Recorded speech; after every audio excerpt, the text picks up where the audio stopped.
На почетокот на октомври овде се работеше доста, како што работниците стигнаа до последната фаза на градежен проект во близина на Тел Авив, кој вклучуваше 3 стамбени згради. Собствениците на комплексот велат дека 180 единици биле продадени за до $1 милион по парче и требало да бидат доставени до купувачите. Потоа Хамас го нападна Израел на 7 октомври, предизвикувајќи војна меѓу Израел и Хамас. Одеднаш, работниците, главно палестинци, ги снема. Подпредседателот на Сдруженијето на израелски градежници Хаим Фейглин вели дека поради војната, израелските компании и владата не им дозволиле на палестинците да се вратат на работа. Во моментов ситуацијата на израелскиот градежен сектор е доста комплицирана. Ние сме во војна и палестинските работници, кои се околу 25% од нашите човечки ресурси во секторот, не доаѓаат. Не се обидуваат да работат, не смеат да работат во Израел. Повеќето градежни активности во други израелски градови исто така се затворени. Фейглин вели дека врз локалните градоначалници се врши притисок да дозволат изградбата да продолжи, кога градежниците ангажираат неарапски работници.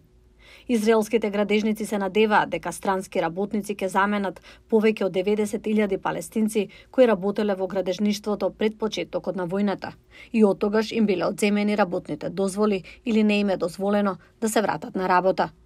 Сдруженијето на израелски градежници вели дека 10% вклучувале палестински работници во Газа, а останатите од западниот брег.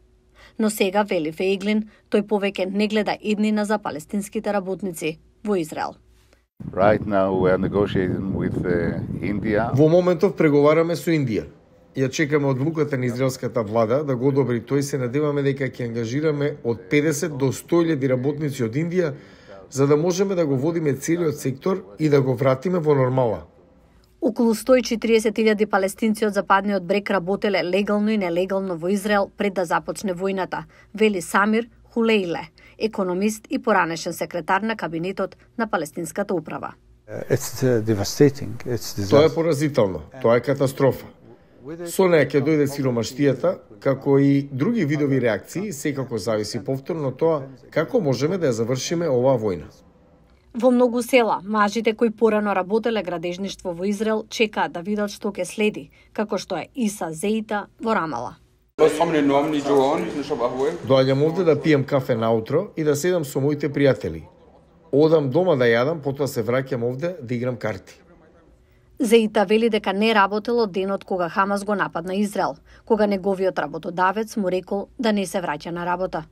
Сдруженијето на градежници на Израел вели дека во моментов граделиштата работат со претежно кинески работници.